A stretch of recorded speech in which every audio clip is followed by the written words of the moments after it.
उनमें गांव के गांव जो डंकी लगा के यूरोप में पहुंचे हैं, उसमें से सक्सेस रेशियो 2 से 3% है। 100 लोग गए हैं, उसमें समझ ले 98 तो मर गए हैं।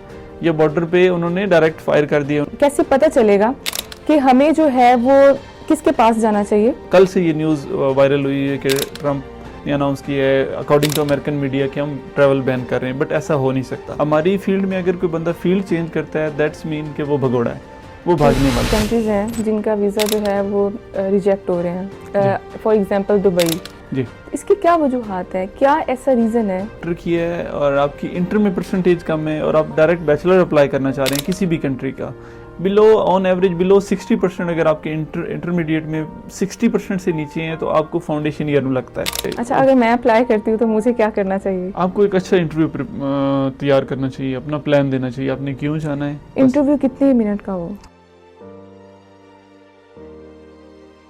बिस्मिल्लाहिर्रहमानिर्रहीम, अस्सलाम वालेकुम।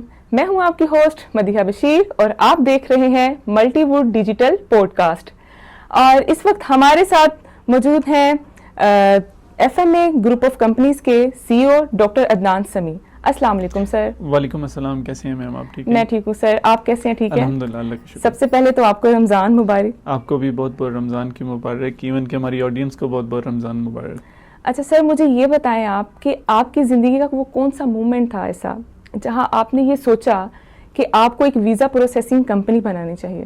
ओके, इसको अगर हम आसान कहें तो बहुत सारे टाइम पे आए हैं जब मैं ख़ुद बाहर पढ़ने गया और मैं देखता था बहुत सारे लोग आते थे जिनको इवन कि उनकी कंपनीज़ या उनके एजेंट्स या कंसल्टेंट प्रॉपर गाइड करके नहीं भेजते थे। उनको काफ़ी मुश्किलात होती थी। इवन आप जब बच्चा बाहर जाता है दूसरे कंट्री में, लैंग्वेज बैरियर होता है, नया होता है, उसके रिश्तेदार नहीं होते, और अगर उसकी पीछे बैकएंड पे कंपनी भी सपोर्टिव ना हो, वो सर्वाइव करना उसके लिए बड़ा मुश्किल होता है।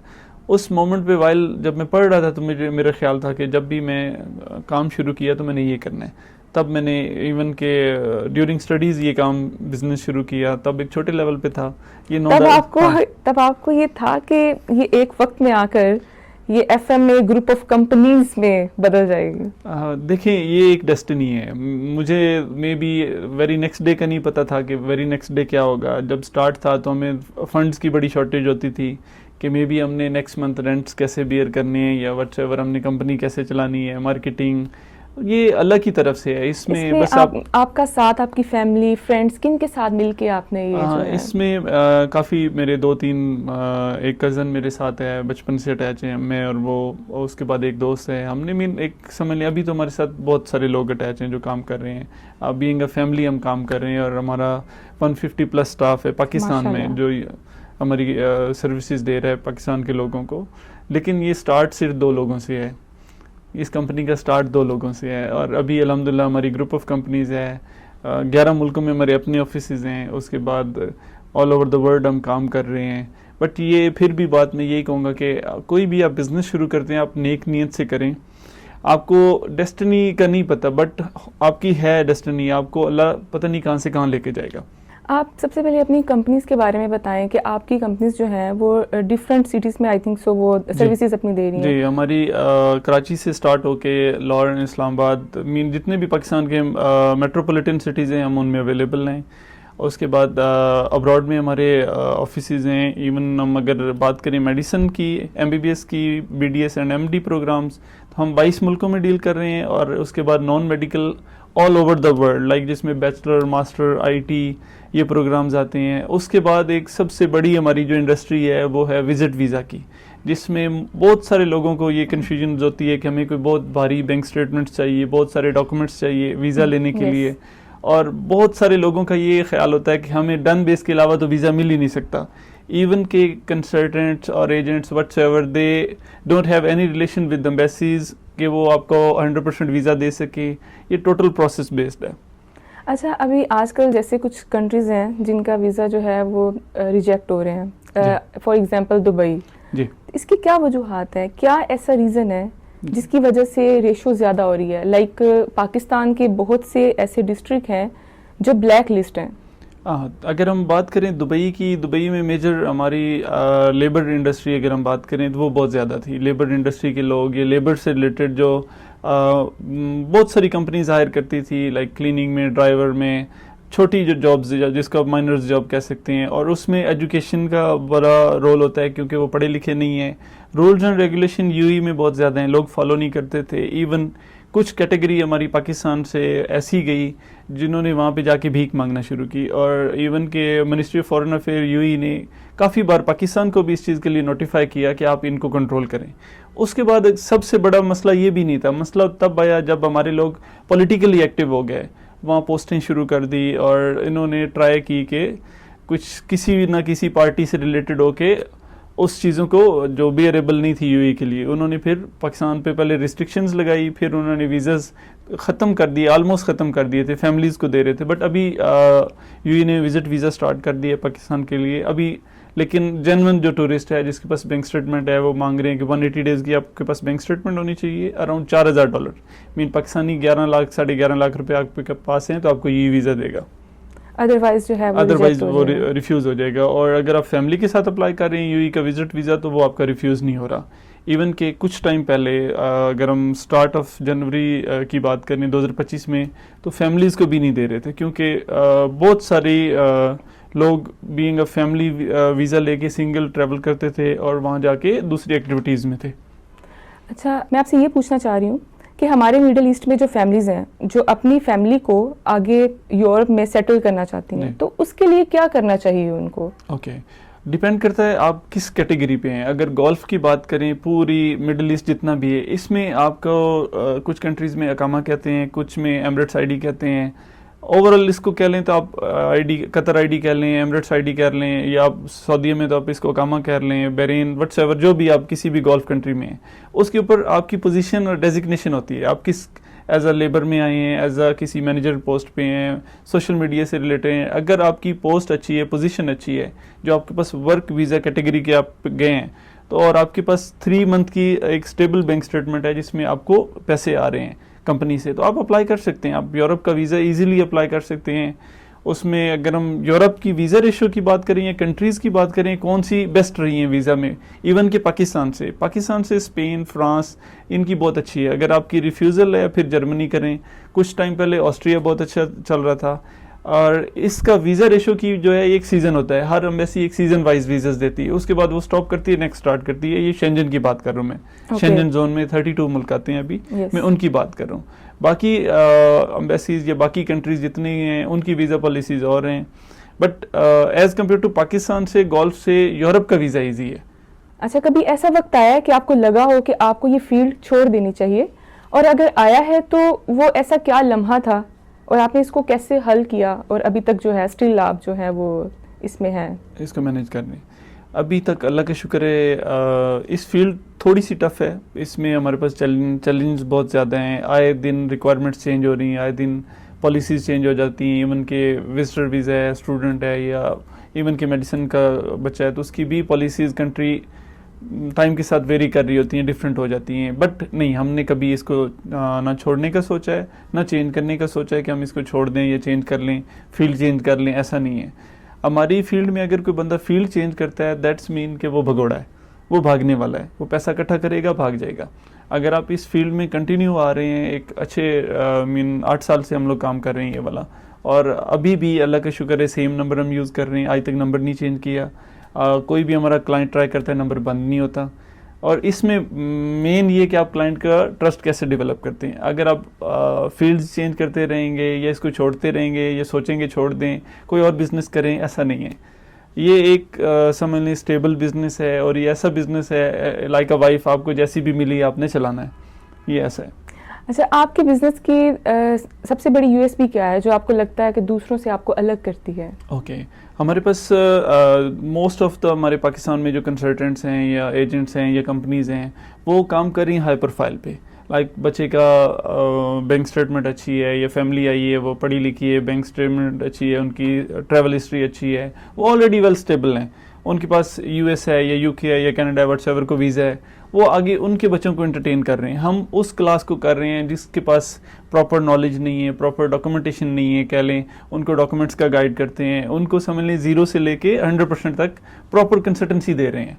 हम कह लें कि इस कह लें 50% जिनको नॉलेज है या 20% जिनको नॉलेज है या एजुकेशन नहीं है, मीन फॉर एग्जांपल बहुत सारी कंपनीज हैं जो मैट्रिक वाले बच्चों को एंटरटेन नहीं करती। Yes. जिसने 10th किया है उसको स्टूडेंट वीज़ा या कोई शॉर्ट टर्म वीज़ा में एंटरटेन नहीं करते। अच्छा, आपकी कंपनी करती जी, है? हम लोग उसको करते हैं। हम इवन के पाकिस्तान में वाहिद कंपनी हमारी अल्हम्दुलिल्लाह, जिसने 2024 मार्च में यूके का हमने एक ऐसा प्रोग्राम लॉन्च किया जिसके ऊपर 450 प्लस बच्चा हमने भेजा जो मैट्रिक पास था, इवन के मैट्रिक अच्छा। पास भी नहीं था स्टूडेंट कैटेगरी में। और अभी भी हम कर रहे हैं स्पेन, फ्रांस और उसके बाद आयरलैंड हमने स्टार्ट किया हुआ है।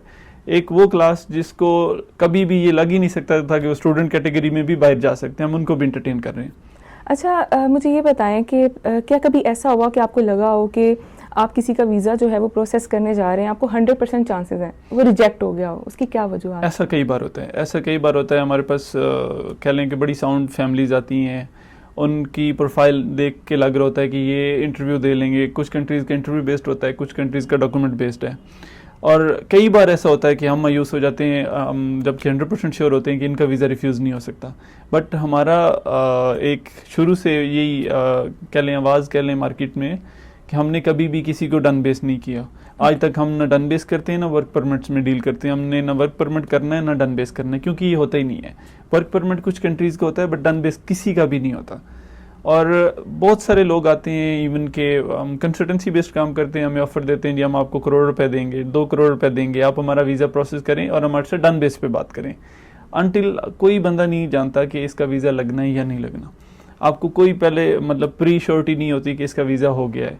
आपको कोई एम्बेसी या आपको इनर स्टाफ किस बंदे के पास एप्लीकेशन जा रही है आपको ये भी नहीं पता, तो हम डन बेस किसके साथ करें? Yes. अच्छा, मुझे ये बताएं आपके कैसे पता चलेगा कि अगर फॉर एग्जांपल बहुत से आजकल स्पैम्स हो रहे होते हैं, लोग जो हैं जगह जगह ऑफिस बनाए हुए हैं उन्होंने, और लोग उनके पास जाते हैं, वीज़ा प्रोसेसिंग का वो अलग से उनसे पे भी लेते हैं जी। तो मुझे आप ये बताएं कि कैसे पता चलेगा कि हमें जो है वो किसके पास जाना चाहिए, कौन काम जो है वो किसका काम जो है ठीक है और किसका काम ठीक नहीं है। मतलब कौन ऐसी क्या जो है स्पेशलिटीज़ हैं उसके अंदर होनी चाहिए एक जो कंसल्टेंट है। इसमें मेजर आप एक चीज़ को फोकस करें। अगर आप किसी कंपनी को देखना चाह रहे हैं, किसी कंसल्टेंट को देखना चाह रहे हैं, आप उसकी हिस्ट्री देखें, कब से काम कर रहा है, उसकी सक्सेस रेशो देखें, ठीक है, और उसकी स्टेबिलिटी देखें। अगर फॉर एग्जांपल हमारी फील्ड में ऐसा होता है, एक दिन ऑफिस लाहौर में है तो दूसरे दिन समझ लें उसका ऑफिस गुजरांवाला में चला जाएगा, वही ऑफिस। ये नहीं कि वो ब्रांचेस बनाएगा, ऑफिस शिफ्ट करेगा। एक दिन उसका नंबर ऑन है तो दूसरे दिन उसका नंबर ही नहीं मिलेगा। एक दिन आप ऑफिस में हैं, दूसरे दिन वो मिलेगा ही नहीं, ये हमारे सर तो है ही नहीं। तो इसमें आप स्टेबिलिटी देखें, कब से काम कर रहे हैं, उनकी सक्सेस रेशियो क्या है, उनके रिव्यूज़ देखें, कैसे लोग हैं। आपको मीटिंग से पता चल जाता है। फॉर एग्जांपल कोई क्लाइंट आता है, इन्फॉर्मेशन लेने आता है, उसको एक ऑफिस का एनवायरनमेंट बता देता है कि ये लोग ओरिजिनल हैं, इन्होंने भागना नहीं है और ये पैसे लेके कहीं नहीं जाएंगे। अच्छा, क्या एक कंसल्टेंट के लिए सर्टिफिकेट या किसी लाइसेंस की ज़रूरत होती है? जी, हमारी कह लें रेगुलेटरीज़ हैं, काफ़ी बॉडीज़ हैं। इवन के अगर हम इस फील्ड में बात करें तो सबसे ज़्यादा जो अंडर FIA के लोग काम कर रहे हैं, FIA इसको चेक एंड बैलेंस करती है और उसमें जो काफ़ी हद तक जो एजेंट्स होते हैं, जिनको मैं किसी को बुरा नहीं कहना चाहूँगा, काफ़ी हद तक एजेंट्स जो हैं वो पकड़े भी जाते हैं जो फ्रॉड करते हैं, काफ़ी कंपनीज़ पकड़ी जाती हैं। बट इसकी एक सर्टन सर्टिफिकेशंस है, FBR देता है आपको, SCCP देता है, या आपको चैम्बर में रजिस्टर होना चाहिए। मीन इसकी आपको एक सर्टन सर्टिफिकेशन लेनी पड़ती है। और अगर आप ट्रैवल एंड टूर का काम कर रहे हैं तो उसका एक अलग लाइसेंस है। अगर आप टिकटिंग हज उम्रा कर रहे हैं उसका अलग लाइसेंस है। इसकी हर काम के साथ इसको आप फर्दर डिवीजन्स कर लें, आप किस प्रोग्राम में जा रहे हैं, विजिट में जा रहे हैं उसका अलग लाइसेंस है, एजुकेशन का अलग है, कंसल्टेंसी का अलग है। अगर आप वर्क परमिट्स करते हैं, ओवरसीज़ एम्प्लॉयमेंट जिसको कहते हैं, उसका एक अलग लाइसेंस है, हज उम्रे का अलग है। तो इसकी प्रॉपर डॉक्यूमेंटेशन है और वो इवन के डिस्प्ले होती हैं। आप किसी भी कंपनी में जाते हैं तो उनके ऑफिस में उनकी सर्टिफिकेशन डिस्प्ले होती है कि ये किस किस बॉडी से ऑथराइज्ड हैं। और अगर आप इंटरनेशनली काम कर रहे हैं तो आपको इंटरनेशनल यूनिवर्सिटीज़ जो हैं वो एक्रेडिशंस देती हैं, आपको सर्टिफिकेट्स देते हैं, वो डिस्प्ले होते हैं। और इवन के अब तो दौर चेंज हो गया, पहले होता था लोग जाके उनकी दीवारों पे सर्टिफिकेट पढ़ते थे, अब ऑनलाइन देख लेते हैं। उनकी वेबसाइट के ऊपर सर्टिफिकेशन अटैच होती हैं, सारी चीज़ें, वेबसाइट्स है, सोशल मीडिया है, उसके ऊपर डिस्प्ले, आप उससे जाके वेरीफाई कर सकते हैं। अच्छा, मुझे ये बताएं इस इंडस्ट्री में वो कौन सी गलत फहमी है जो लोगों को दूर करनी चाहिए? इस इंडस्ट्री में सबसे बड़ी गलत फहमी है कि कंपनी भाग जाएगी, कंसल्टेंट भाग जाएगा, क्योंकि मोस्टली हो भी ऐसा रहा है। अगर इसमें 90% कह लूँ, अगर मैं गलत नहीं हूँ, 90% या 85% ऐसा होता है कि लोग बेचारे कहीं ना कहीं से स्कैम करवा के आते हैं। अब मेरे इस 8 साल के कैरियर में मैंने बड़े लोग देखे हैं, कोई करोड़ रुपए का नुकसान करके आए, कोई 50 लाख का करके आए, कोई 30 लाख का करके आए, अकॉर्डिंग टू उनकी फाइनेंशियल सिचुएशन वो कोई ना कोई लॉस करके आते हैं। लॉस किधर करते हैं? यही डन बेस पे, कि हमने डन बेस पे वीज़ा अप्लाई किया, हमने उनको एडवांस दिया, जी नहीं लगेगा तो वापस होंगे। जबकि ऐसा मैं पहले भी आपको बताया, ऐसा कोई पॉलिसी नहीं है, ऐसी कोई वो गेम नहीं है जो लोग गेम समझते हैं ना, ये गेम है, बड़े फलां कंपनी की बड़ी गेम है, वो 100% वीज़ा देते हैं, ऐसा कुछ भी नहीं है। कंपनी अच्छी तब है उसकी अगर प्रोसेसिंग टीम अच्छी है, उसका कंसल्टेंट अच्छा है, जो आपके साथ बंदा अटैच है, उस कंपनी का काम कर रहा है, वो कैसा एक्सपीरियंस है, आपके डॉक्यूमेंट्स को कैसे लेके चलता है, आपकी फाइलिंग को कैसे देखते हैं। अगर आप किसी उस कंट्री का वीज़ा अप्लाई कर रहे हैं जिसमें इंटरव्यू हो, तो आपको उसकी गाइडलाइन देते हैं, उसकी तैयारी करवाते हैं, वो एक बेहतर चीज़ है। उसको आप इस चीज़ को दूर करें कि आपको कोई बंदा वीज़ा दे सकता है। वीज़ा आपको वैसे ही देगी, बट आपको उसके लिए प्रिपरेशन की जा सकती है। अच्छा, वीज़ा कंसल्टेंसी में सबसे ज़्यादा बदलती हुई चीज़ क्या है? पॉलिसीज़ आए दिन बदल रही हैं। अगर हम बात करें, काफ़ी कंट्रीज़ हैं, मेनली आप यूएसए को देख लें। यूएसए की पॉलिसीज़ पहले अभी तक ठीक थी, जैसे ट्रम्प गवर्नमेंट आई है उसके बाद काफ़ी चेंजिंग्स आई हैं, और रिसेंटली सुनने को आया कि पाकिस्तान पे ट्रैवल बैन भी लगा रहे हैं। पाकिस्तान, उसके बाद अफगानिस्तान।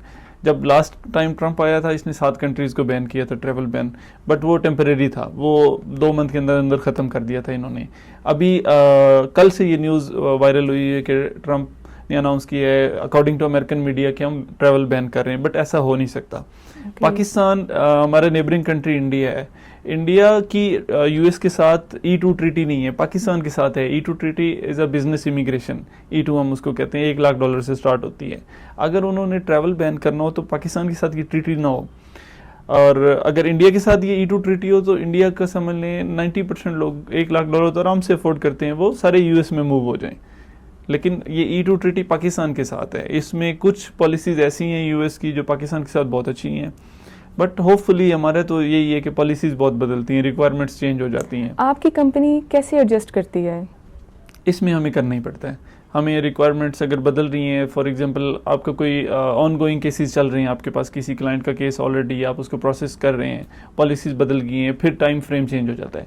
हमें समझ लें फॉर एग्जांपल अगर एक चीज़ रेडी होगी, उसकी डॉक्यूमेंटेशन रेडी होगी, उसमें रिक्वायरमेंट थी कि आपने 3 मंथ की बैंक स्टेटमेंट लगानी है, 2 साल की टैक्स रिटर्न लगानी है, और वो अकॉर्डिंग टू बैंक स्टेटमेंट हो नो डजंट मैटर, और रिक्वायरमेंट चेंज होगी है जी, आपने जो टैक्स रिटर्न लगाई हैं वो अकॉर्डिंग टू बैंक स्टेटमेंट हो, जो आपकी बैंक स्टेटमेंट आपने क्वार्टर हाफ की लगाई है या पार्शली लगाई है साल में, तो उससे उसके साथ साथ समझ लें कि एट द एंड किसी हद तक कंपनी भी सफ़र करती है और क्लाइंट भी करता है। क्या पाकिस्तान में वीज़ा कंसल्टेंसी इंडस्ट्री में ऐसी पॉलिसीज़ या रेगुलेशन है जिनको आप बदलना चाहते हैं? बहुत सारी रेगुलेशंस और पॉलिसीज़ हैं। एक तो प्रोफाइल मैटर कर रही है, आप किस प्रोफाइल को नहीं इंटरटेन कर रहे। बहुत सारे कंपनीज़ जो हैं, मैं नाम नहीं लेना चाहूँगा उनके, वो बहुत सारे क्लाइंट्स को इवन के ऑफिस से बाहर निकाल देते हैं, हम आपका केस नहीं लेंगे। इवन कि उनका केस हो सकता है, आप उसके ऊपर थोड़ा सा वर्क करें। बहुत सारी कंपनीज़ हैं जो अच्छी प्रोफाइल उठा लेते हैं, उसको फ़ौरन एंटरटेन करेंगे। बड़े नाम है पाकिस्तान की कंपनियों के, जिनको पता है इसका वीज़ा में विदाउट एनी एफर्ट पुट किए इसका वीज़ा लगने ही लगना है, अब वो उस केस को एंटरटेन करते हैं, और जिसके ऊपर थोड़ी सी भी स्ट्रगल है उस केस को वो नहीं लेते। तो इस चीज़ को हमें ख़त्म करना चाहिए, हमें हर केस को एंटरटेन करना चाहिए।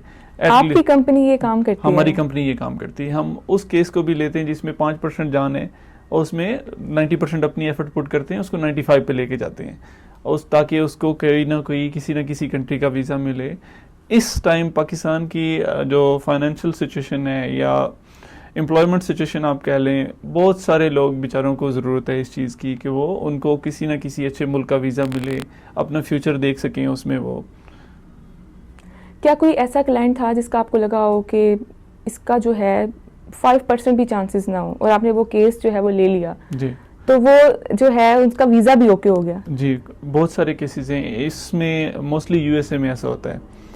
कुछ क्लाइंट ऐसे होते हैं कि हमारी मार्केटिंग देख के या सोशल मीडिया पे देख के आते हैं, हमारे वीज़ाज़ लग रहे होते हैं किसी भी कंट्री के, तो वो कहते हैं नहीं हमने अप्लाई करना ही करना है। कई कुछ 2-4 ऐसे लोग थे, इसी लास्ट मंथ की मैं बात करूं, तो उन्होंने ज़बरदस्ती केस दिया और उनका अल्हम्दुलिल्लाह वीज़ा भी हुआ है यूएसए का। उन्होंने ज़बरदस्ती दिया है, इवन मुझे नहीं लग रहा था कि इसका वीज़ा लगेगा। एक होता है ना, आपको गट फीलिंग्स आ रही होती है, यार इसको नहीं मिलेगा, इसको मना ही कर दूँ ना, बट उसको भी वीज़ा मिला है। ये कुछ हमारी एफर्ट्स हैं, कुछ अल्लाह की तरफ से, और कुछ उस बंदे का लक भी काम कर रहा होता है। कई बार अल्लाह की तरफ से होता है कि वो, कुछ हमारे क्लाइंट्स ऐसे कि इंटरव्यू बेस्ड कंट्री में था, वीज़ा अप्लाई किया हुआ उन्होंने, उनसे एक सवाल पूछा, जी आपका नाम क्या, और उनको वीज़ा मिला है। ऐसा भी हुआ है। और कई ऐसे केस भी होते हैं जिनमें 5-10 मिनट का एक डिटेल इंटरव्यू होता है और फिर भी वीज़ा नहीं मिलता। इसमें कुछ आपकी लक बड़ी मैटर करती है। अच्छा, मुझे ये बताएं कि आपके बिज़नेस में कोई ऐसा मोड़ आया कि जिसमें आपको एक बहुत बड़ा फ़ैसला लेना पड़ा और वो कामयाबी का सबब बना? बिल्कुल आया है। हमने इसको कहते हैं कि नई प्रोडक्ट्स ऐड करना। पहले हम सिर्फ एक मेडिकल कंसल्टेंसी थे, जो सिर्फ MBBS, जो बहुत ट्रेंड था इसका, समझ लें कि हज़ारों के हिसाब से बच्चे मुल्क से बाहर पढ़ने जाते थे, हम सिर्फ मेडिसिन को डील करते थे।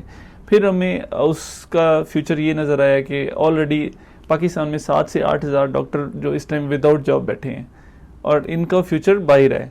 फिर हमने 7 नॉन मेडिकल स्टार्ट किया, विजिट वीज़ा को लेके आए, बिजनेस कैटेगरीज को लेके आए कि एटलीस्ट हम मैक्सिमम लोगों को एंटरटेन कर सकें, मैक्सिमम लोगों का काम कर सकें।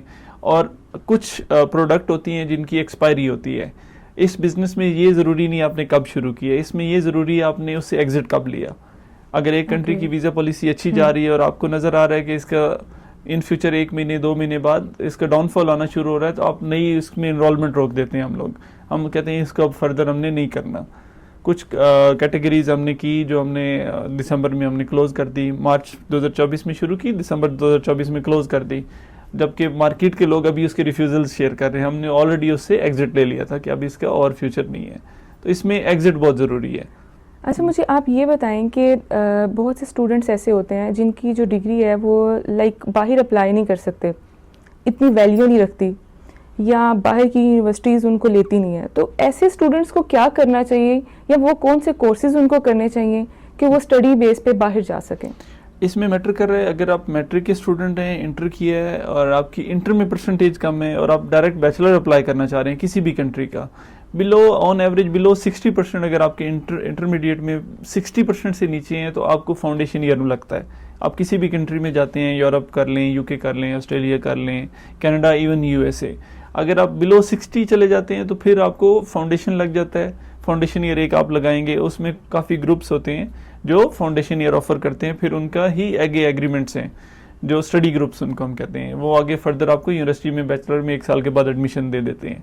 और कुछ कंट्रीज़ में ऐसा होता है कि आप डायरेक्ट उनकी लैंग्वेज में जाते हैं और फर्दर अपने बैचलर में, मास्टर में, जिस प्रोग्राम में भी जाना चाह रहे हैं आप उसमें इनरोलमेंट ले सकते हैं। सबसे ज़्यादा वीज़े किस कंट्री के लग रहे हैं? सबसे ज़्यादा अगर हम बात करें स्टूडेंट कैटेगरी में, विजिटर में और बिजनेस में, USA सबसे ज़्यादा है, उसके बाद इंग्लैंड है। अगर स्टूडेंट में देखें तो इंग्लैंड 99% जाता है, और उसके बाद अगर फाउंडेशन ये शॉर्ट कोर्सेज देखें तो उसमें यूरोप है। अभी इस टाइम लास्ट ईयर तक इंग्लैंड था। उसके बाद कुछ कंट्रीज ऐसे आ जाते हैं जो यूरोपियन तो हैं बट शेंजन में नहीं है, उनमें ऑन फ्यूचर में बच्चों का अच्छा है कि वो शेंजन में आ सकते हैं। जिस तरह हमने रोमानिया को प्रमोट किया, रोमानिया भी शेंजन जोन में आ गया है। उसके साथ हमने बुल्गारिया प्रमोट किया, बुल्गारिया शेंजन में आ गया है। उसके बाद इस तरह क्रोशिया है, अभी ग्रीस, साइप्रस चल रहा है, जॉर्जिया चल रहा है। इनकी ऑलरेडी डायलॉग्स हो रहे हैं कि मे भी 2026 में, 2027 में ये शेंजन जोन में आ जाएं। स्टूडेंट को इन कंट्रीज़ में अप्लाई करना चाहिए। एक तो कॉस्ट कटिंग है, $5,000 से $6,000 सालाना फीसिस के साथ आप अगर किसी यूरोपियन कंट्री में पढ़ना चाह रहे हैं, आपकी आइल्स भी नहीं है, टॉफल नहीं है, आपके पास बैंक स्टेटमेंट नहीं है, आप इन कंट्रीज़ में अप्लाई करें, अच्छा है, आप कर सकते हैं। उसके बाद स्टूडेंट को USA में करना चाहिए। अगर आपकी परसेंटेज अच्छी है और आप चाहते हैं कि हम फीसिस आफ्टर वीज़ा दें, तो ये ऑफर USA देता है कि आपको वीज़ा लगा है, बिफोर ट्रैवल आप फीसिस पे कर सकते हैं, आप USA अप्लाई कर सकते हैं।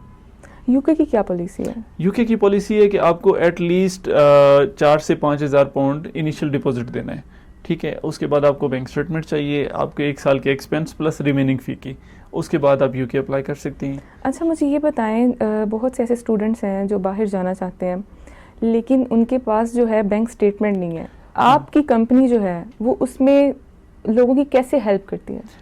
इसमें हमारी कंपनी माजरत कर लेती है। उसकी वजह बैंक स्टेटमेंट डायरेक्टली अगर बात करें तो किसी हद तक मैं मे भी गलत हूँ, मे भी इस पर आपको कमेंट्स भी आए कि ये गलत बात हो रही है। इस्लामिक पॉइंट ऑफ व्यू से मैं नहीं मानता इसको कि आप किसी को बैंक स्टेटमेंट दे रहे हैं एज अ इन्वेस्टर और आप उसको सूद में काउंट नहीं करते। हम लोग नहीं कहते, हम लोग कहते हैं आपको जहाँ से अरेंज हो सकती है आप अपनी बैंक स्टेटमेंट खुद अरेंज करें। ये हम ओपन चैलेंज करते हैं, हम नहीं इसमें डील करते। बैंक स्टेटमेंट बच्चे मार्केट से इन्वेस्टर्स होते हैं, उनकी इवन के रिलेटिव्स उनको दे देते हैं पैसे लेके जी, उनके पास फंड्स पड़े होते हैं, कहते हैं हम आपके अकाउंट में रखते हैं, 2 महीने के लिए चाहिए होते हैं।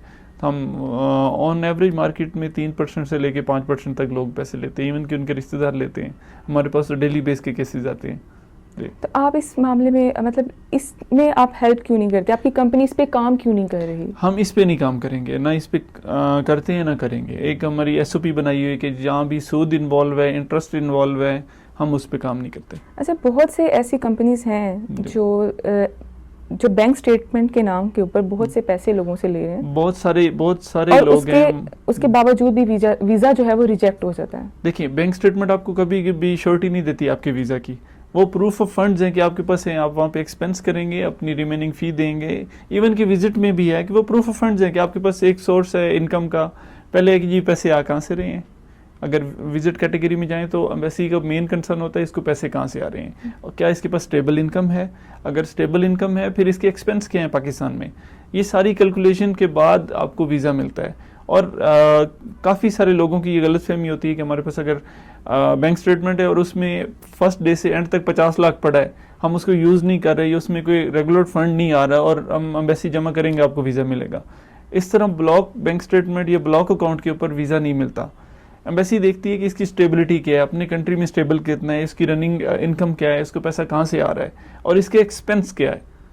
अच्छा, मुझे ये बताएं कि आप स्टूडेंट्स के लिए क्या कहना चाहेंगे? कौन से ऐसे डॉक्यूमेंट्स हैं, प्रोफाइल जो उनको स्ट्रॉन्ग बनाती है उनके वीज़े के लिए, वो कौन से ऐसे डॉक्यूमेंट्स हैं जो उनके इनिशियली उनके पास होने चाहिए? ओके, इसमें सबसे पहले तो आपकी एजुकेशनल बैकग्राउंड है, आप एजुकेशन क्या है आपकी, इसको हम आसान कह लें तो आपकी CV में आपने क्या क्या मेंशन किया हुआ है और आप एक्चुअल में क्या हैं। बहुत सारे लोग इसमें फेक डॉक्यूमेंट्स पे चले जाते हैं, इंटरमीडिएट फेक कर लिया, मैट्रिक फेक बना लिया।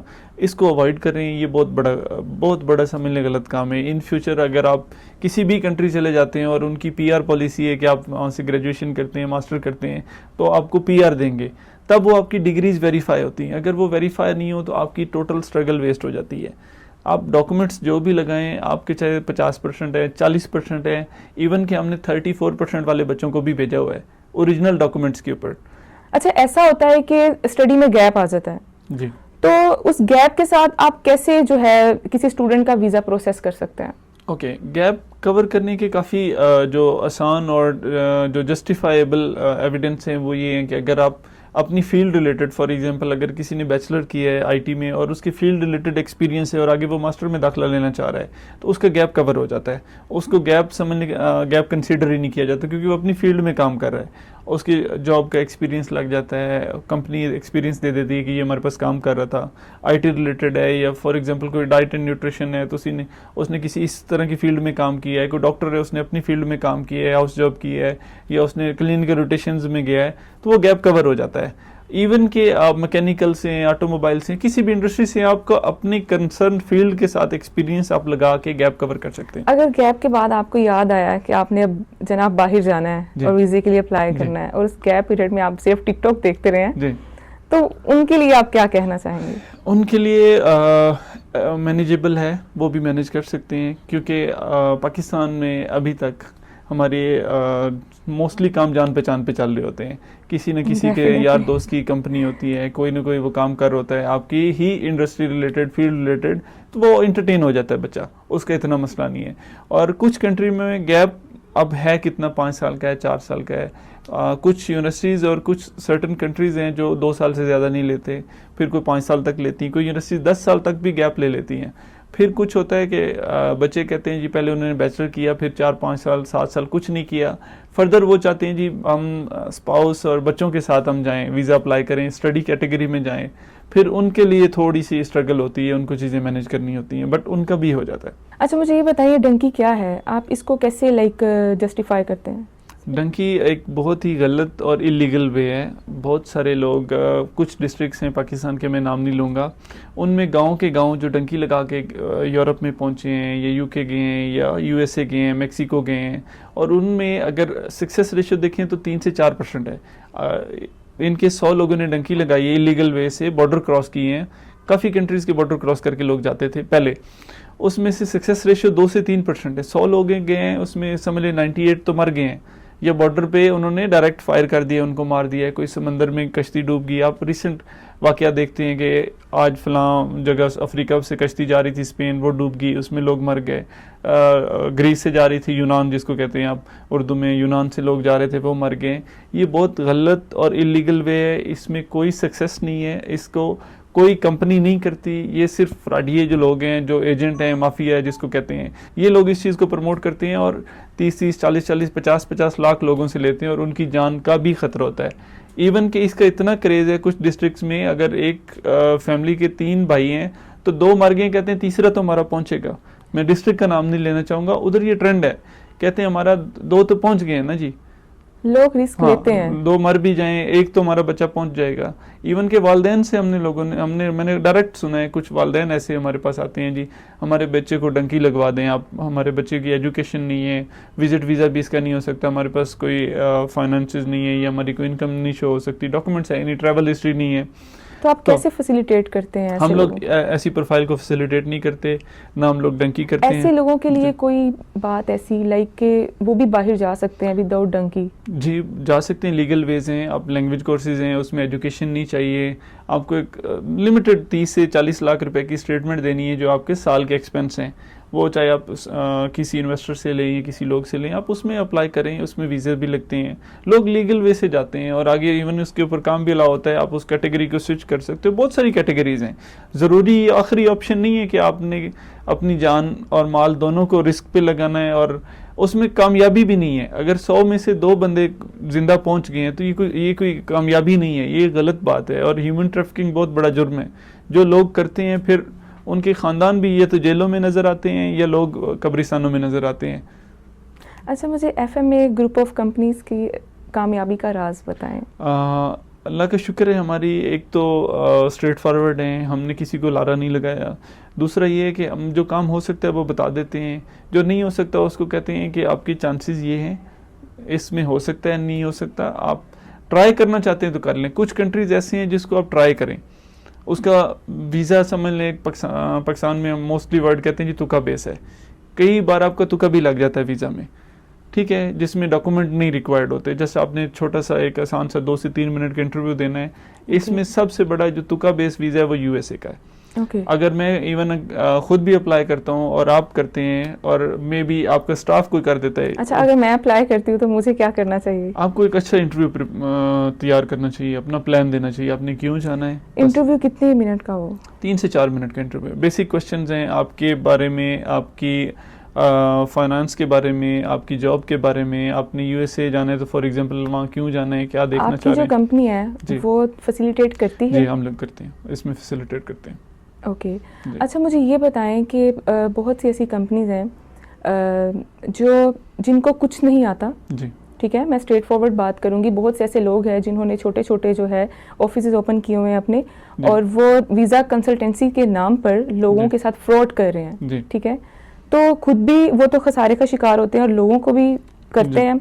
ऐसे लोगों के लिए आप क्या कहना चाहेंगे? अवाम के लिए एक मैसेज दे दें आप। हाँ, इसमें आपने बहुत अच्छा क्वेश्चन किया है। अगर आप हमारा सोशल मीडिया फॉलो करेंगे ना, कोई चीज़ हमने अनाउंस की है, ये कोई वीडियोस लगाई है किसी प्रोडक्ट के बारे में, किसी कोर्स के बारे में, किसी वीज़ा के बारे में, या विजिट वीज़ा है, व्हाट्सएवर स्टडी है, कोई भी है, आप 2, 4, 5 दिन बाद आप सोशल मीडिया स्क्रॉल करेंगे, आपको हर बंदा वही वीडियो बना रहा होगा। उसको पता भी नहीं होगा ये प्रोडक्ट क्या है, इसका सोर्स क्या है, इसको अप्लाई कैसे करना है कैटेगरी को, इसके लिए डॉक्यूमेंट्स क्या क्या चाहिए। बहुत सारे लोग हैं जिन्होंने सिर्फ कॉपी पेस्ट सीखा है। या अगर एक बंदा कोई चीज़ प्रमोट कर रहा है, या वो वीडियो लगा रहा है, या वो उसको बारे में बात कर रहा है, या उसके एडमिशन्स हो रहे हैं, उसके वीज़ाज आ रहे हैं, तो उसके ऊपर थोड़ी सी रिसर्च कर ले। नहीं, उन्होंने एज इट इज़ मेरी वीडियो देखनी और शुरू हो जाना है मार्केट में।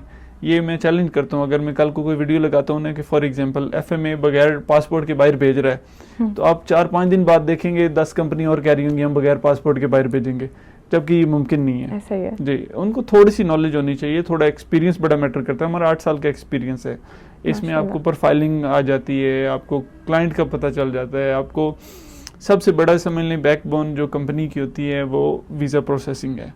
उसमें आपकी एप्लीकेशन कैसे फाइल हुई है, आपके फिर कवर लेटर आ जाते हैं। अगर आप शेंजन में कर रहे हैं आपको कवर लेटर के ऊपर वीज़ा है, फिर बैंक स्टेटमेंट है, फिर आपके FBR डॉक्यूमेंट्स हैं, आप पाकिस्तान में कितना टैक्स दे रहे हैं, आपकी कंपनी कब से इस्टेब्लिश है, ये बड़ी चीज़ें मैटर करती हैं। फिर उसमें अगर आप बिजनेसमैन हैं, बीइंग अ बिजनेसमैन आप वीज़ा अप्लाई करते हैं तो आपकी कुछ एफिलिएशंस होनी चाहिए आपकी।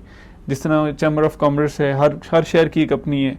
अगर आप बिजनेसमैन है तो आपकी उसकी मेंबरशिप होनी ज़रूरी है, ठीक है। अगर आप बिजनेसमैन है तो आपका कंपनी अकाउंट होना ज़रूरी है, कंपनी एंड पर्सनल दोनों की स्टेटमेंट लगेगी। तो ये कैटेगराइज आपको करना पड़ता है कि कौन सा बंदा किस कैटेगरी में फॉल कर रहा है। आप 10 कैटेगरी बना लें, उसके पास डिफरेंट 10 लोग हैं, आप 10 बास्केट में उनको डाल दें, आपको पता चल जाएगा। अच्छा, अगर आप अपनी कामयाबी का जो राज है वो 3 अल्फाज में बयान करें तो वो 3 अल्फाज क्या होंगे? सच कामयाबी अल्फाजों में बयान नहीं होती, वो खुद बोलती है, आपकी सक्सेस बोलती है, आपको उसमें अल्फाज नहीं चाहिए होते। मैं तो इसको यही समझता हूँ कि अगर आप कामयाब हैं तो आपको लोग बताते हैं कि आप कामयाब हैं, आप उसको खुद बयान नहीं कर सकते, जो अभी पाकिस्तान में हम लोग देख रहे हैं ना। और कामयाबी यही है कि आप कंटिन्यू मेहनत करें। अगर आप कहीं पे भी ब्रेक लेते हैं तो आप कामयाब नहीं है। अगर आप कहीं रिलैक्स हो जाते हैं तो आप कामयाब नहीं है। अगर आप स्टॉप कर लेते हैं कि मैंने बहुत कर लिया, मैं रुक जाऊं, ये मेरे लिए बहुत है। फॉर एग्जांपल मेरी कंपनी अभी पाकिस्तान में 5 बड़ी कंपनियों में आती है तो मैं इधर ही रुक जाऊं, नहीं, ये कंटिन्यू रेस है। कामयाबी समझ लिया आप रेस है, और अगर आप रुके हैं या ब्रेक लिया तो आप रेस से बाहर हैं। मैं तो इसको ऐसे जस्टिफाई करता हूँ।